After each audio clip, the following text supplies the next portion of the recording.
Hello students, I am Shefali, your chemistry teacher. My channel is Vishwas School Bhuna. Firstly, press the like, share and subscribe button. Students, हम लोग पढ़ रहे थे class 12th chemistry का chapter solution और उसका topic Rawls law. Previous video में मैंने आपको बताया रॉल्स लॉ का फर्स्ट केस यानी कि वोलाटाइल सॉल्यूट के लिए। मैं आपको एक बार रिकैप दे दूं प्रीवियस वीडियो की। वोलाटाइल सॉल्यूट के अंदर फर्स्ट केस में मैंने आपको क्या बताया था कि जो सॉल्यूशन बना था उसके अंदर सॉल्यूट भी और सॉल्वेंट भी क्या था, वोलाटाइल था। वोलाटाइल सॉल्यूट से अंडरस्टूड थे आप कि सॉल्यूट भी और सॉल्वेंट भी जो था क्या था, वोलाटाइल था, मतलब जिसके वेपर्स इजीली बन जाते हैं। आज हम लोग राउल्ट्स लॉ का सेकंड केस पढ़ेंगे जिसमें नॉन वोलाटाइल सॉल्यूट का जिक्र होगा। Means non volatile is just opposite to volatile, means जिसके वेपर्स इजीली नहीं बनते, या ये कह लो जिसके वेपर्स नहीं बनते। फॉर एग्जाम्पल शुगर हो गई, कोई भी ऐसा सब्सटेंस जिसके वेपर नहीं बनते। इसको मैं आपको एक एग्जाम्पल से बताऊंगी, फिर इसके डेरिवेशन पर आऊँगे। फॉर एग्जाम्पल मैंने कोई एक लिक्विड लिया, एक कंटेनर लिया, उसके अंदर मैंने कोई भी लिक्विड फिल किया। वो लिक्विड ए है, मान लेती हूँ कि मैं ये प्योर लिक्विड है, कोई भी प्योर लिक्विड मैंने ले लिया, या सॉल्वेंट ले लो, प्योर सॉल्वेंट ले लिया, उसके वेपर्स बनेंगे। अगर मैं प्योर सॉल्वेंट ले रही हूँ तो उसके मान लो सरफेस के ऊपर ये लिक्विड है उसके, और मैंने मान लो क्लोज्ड कंटेनर ले लिया, और उसके जो वेपर्स बनेंगे वो सरफेस के ऊपर इस तरह से बनेंगे। और मान लेती हूँ कि ये जो प्योर सॉल्वेंट है, मैंने ये मान लिया कि ये वोलाटाइल है। वोलाटाइल सॉल्वेंट मीन्स इसके वेपर्स बनेंगे, प्योर है। और मैंने आपको वेपर प्रेशर के फैक्टर्स अफेक्टिंग का लास्ट पॉइंट में बताया था कि जो प्योर होगा, प्योर के वेपर्स बहुत ज़्यादा बनेंगे एज़ कम्पेयर टू इम्प्योर। तो हम क्या करेंगे, इसके वेपर्स बन रहे हैं, ये चीज़ मैं आपको दिखाना चाह रही हूँ। अगर ये सॉल्वेंट प्योर है तो इसके प्रेशर मान लेती हूँ मैं PA0 बनता है। मैंने राउल्ट्स लॉ के स्टार्टिंग में आपको बताया था नोट वर्ड मैं प्योर के लिए लूँगी, तो ये जो प्रेशर बनेगा वो PA0 बन रहा है।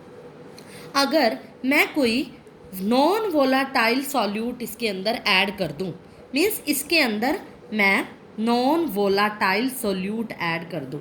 नॉन वोलाटाइल सॉल्यूट का मतलब ऐसा सॉल्यूट, ऐसा सब्सटेंस जिसके वेपर्स नहीं बनेंगे, या ये कह लो बहुत जो सॉल्यूशन के अंदर बहुत कम वेपर्स को बनाने देगा।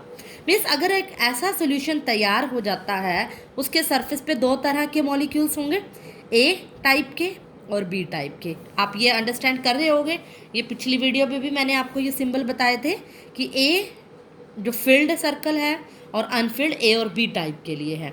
ए मान लो ये ए के लिए है अनफिल्ड, और बी के लिए क्या है, फिल्ड। अब बी तरह के मॉलिक्यूल्स भी इसके अंदर आ गए। बी वाला कौन सा है, नॉन वोलाटाइल, मीन्स इसके वेपर्स क्या होते हैं, ये वेपर्स को नहीं बनने देगा। नहीं बनने देगा तो इसके कंपैरेटिव में इसके वेपर, इस सोल्यूशन के वेपर क्या होंगे, कम बनेंगे। अगर यहाँ पर मैंने 3 वेपर्स दिखाए हैं, एक समझने के लिए है ये सिर्फ, तो मैं क्या कर लूँ, 2 वेपर्स दिखा दूँ, मीन्स इसके वेपर उसके कंपैरेटिव में कम बनेंगे। मान लेती हूँ कि ये जो सोल्यूशन बना इसका प्रेशर मैं मान लेती हूँ PA है, ठीक है। और ये क्या था, PA0। मैंने बताया प्योर को रिप्रेजेंट कर रहा है, और A non volatile plus volatile को ऐड करने के बाद सॉल्यूशन को रिप्रेजेंट कर रहा है। अब हम लगाएंगे इसके ऊपर राउल्ट्स लॉ।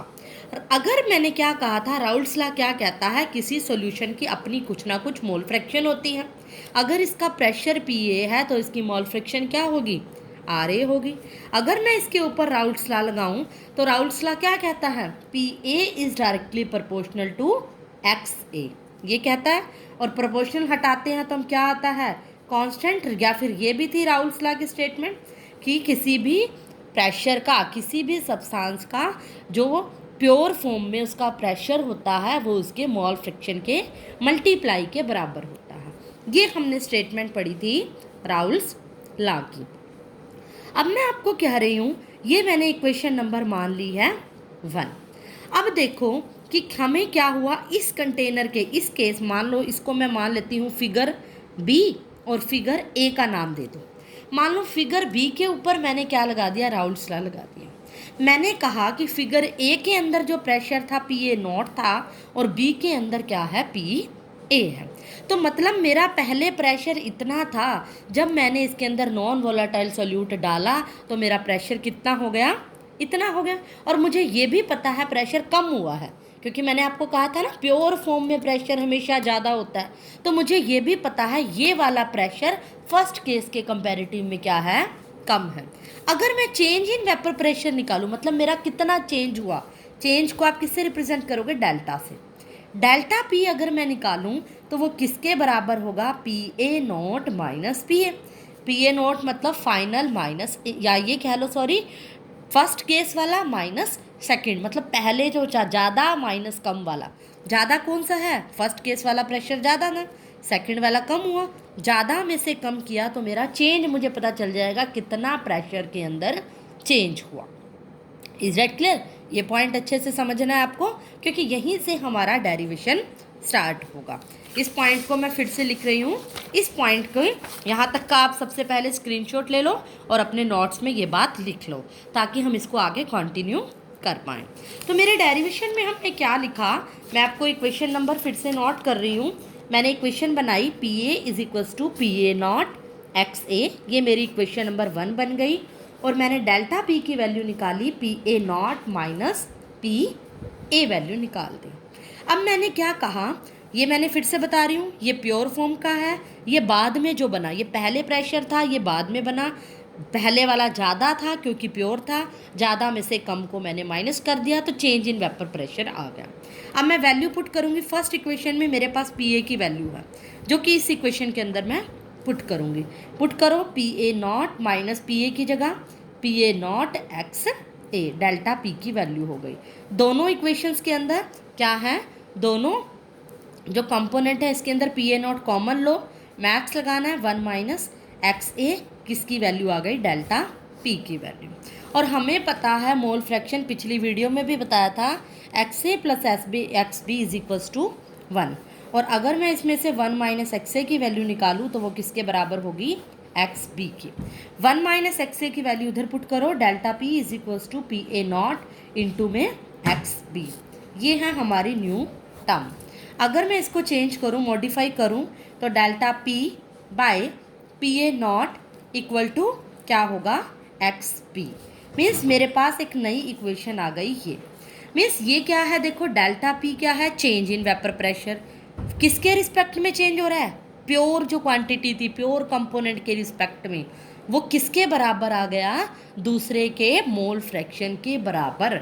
अगर मैं डेल्टा पी की वैल्यू यहाँ से, जो फर्स्ट केस था मेरा, डेल्टा पी मैंने किसको माना था, P A not minus P ए को, ये वाली टर्म, ये वाली पुट कर दूँ इसके अंदर, डेल्टा पी की जगह P A not minus P A, by में क्या रहेगा, as it is P A not equal to X B. तो ये हमारा क्या आ जाएगा, एक रिजल्ट। मीन्स ये क्या हुआ, चेंज इन वेपर प्रेशर तो है ही, और इसको बाय में किसके, प्योर के कंपोनेंट के बराबर। इसको हम इस टर्म को, इसको आगे भी डिटेल में स्टडी करेंगे, तो इस टर्म को हम क्या कहते हैं, R L V P. R L V P का मतलब होता है relative lowering in vapour pressure. इस बात का क्या मतलब हुआ कि रिलेटिव लॉवरिंग का मतलब, लोवरिंग मतलब कम हो गया, वेपर प्रेशर कम हो गया प्रेशर, रिलेटिव मतलब किसी कंपोनेंट के रिस्पेक्ट में, किसके रिस्पेक्ट में, इस टर्म के रिस्पेक्ट में कंपोनेंट में क्या चेंज आया, कितना प्रेशर कम हुआ, इस टर्म को हम बोलते हैं relative lowering in vapour pressure. ये कॉलिगेटिव प्रॉपर्टी भी है, आगे एक टॉपिक आएगा कॉलिगेटिव प्रॉपर्टी में, इसकी हमने डिटेल में स्टडी करनी है।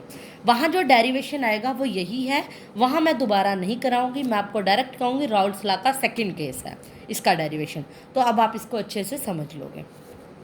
तो ये क्या कहता है, अगर मोल फ्रैक्शन को मैं इसको आगे भी मॉडिफाई कर सकती हूँ, P A not minus P A by में P A naught, X B की वैल्यू क्या होती है, number of moles of B है, बाय में टोटल, क्योंकि एक्स किसकी है, बी की। मैंने बताया था अगर एक्स ए है तो नंबर ऑफ मोल्स ए के ऊपर रखोगे, बाय में टोटल, बी है तो बी के ऊपर, बाय में टोटल। अब हम मान लेते हैं, यहाँ पर एक कंडीशन लेके चलती हूँ, if number of moles of A is बहुत ज़्यादा हों, ए के बहुत ज़्यादा हों एज़ कंपेयर टू बी। ये क्या थी, प्योर फॉर्म थी, बाद में डाला था ना मैंने बी तो क्या होता है, सोल्यूट होता है, और सोल्यूट की क्वांटिटी वैसे ही कम होती है, हमें पता है। और यहाँ पर मैंने नॉन वोलेटाइल डाला था जो कि वेपर्स को नहीं बनने दे रहा था। मान लेती हूँ कि मैं ए की जो क्वांटिटी है बहुत ज़्यादा है, उसके नंबर ऑफ मोल्स बहुत ज़्यादा। अगर ए की इस टर्म पे फोकस करो, देखो Na प्लस NB के अंदर अगर ये बहुत ज़्यादा बड़ा नंबर है, n मान लो 1000 है या कुछ भी हो सकता है, एग्जाम्पल दे रही हूँ, और उसके अंदर बहुत छोटा नंबर ऐड किया जाए, क्योंकि मैं बाद में ऐड कर रही हूँ नॉन वोलेटाइल सोल्यूट, मुझे पता है वो अमाउंट में कम है, मान लेती हूँ बहुत छोटा नंबर है 0.01 या इससे भी छोटा, तो इस बड़े नंबर में अगर कोई छोटा नंबर ऐड करें तो कोई बहुत ज़्यादा फर्क नहीं पड़ेगा, हमारा आंसर नियरली इक्वल टू किसके बराबर आएगा, Na के बराबर। तो मैं इसको नेग्लेक्ट करके क्या लिख सकती हूँ, NB बाय में Na, ये वैल्यू नियरली इक्वल टू किसके हो जाएगी, Na के। यहाँ पे आप दिखा भी सकते हो अलग से, बिकॉज Na प्लस में NB nearly equal to Na। तो हमारा डेरिवेशन बन जाएगा PA0 माइनस PA बाय में PA0 किसके बराबर हो गया, ये नंबर ऑफ मोल्स का आगे भी खोल सकते हो फॉर्मूला, या आपको मैं कॉलिगेटिव प्रॉपर्टी में बता दूंगी, या डायरेक्ट लिख लेना WB by MB, WA by MA, हमें पता है गिवन मास बाय में मोलर मास, कुछ भी आपको निकालना हो, न्यूमेरिकल करने हो तो वो सब आगे आएंगे। तो फिलहाल के लिए राउल्स लॉ के लिए आपको सिर्फ इतना ही डेरिवेशन इनफ है, यहाँ तक भी छोड़ सकते हो, चाहो तो यहाँ पे भी दिखा सकते हो। ये न्यूमेरिकल्स में ये पॉइंट काम आएगा, इसीलिए इसको पॉइंट को अच्छे से नोट करना है। कई बार ऐसे हो जाता है डाइल्यूट सोल्यूशन के केस में, डाइल्यूट का भी मतलब यही है ना कि इसके Na की वैल्यू बहुत ज़्यादा है, इसीलिए दोनों के सम को नेग्लेक्ट करके Na लिख देते हैं। तो ये चीज़ आपको अच्छे से समझनी है। अब आपको फटाफट से अपनी वीडियो को स्टॉप कीजिए और स्क्रीनशॉट लीजिए ताकि आप इसके नोट्स अच्छे से बना पाएँ। फिर भी कोई क्वेरी हो तो आप सभी के पास मेरा फ़ोन नंबर है, आप मुझे किसी भी टाइम कॉल कर सकते हैं और अपनी क्वेरीज को ले सकते हैं। कल मैं इसकी PDF भेजूँगी, वहाँ से भी आप इसको स्टडी कर सकते हैं। Thank you so much. जाने से पहले लाइक, शेयर और सब्सक्राइब करना ना भूलिए। Thank you.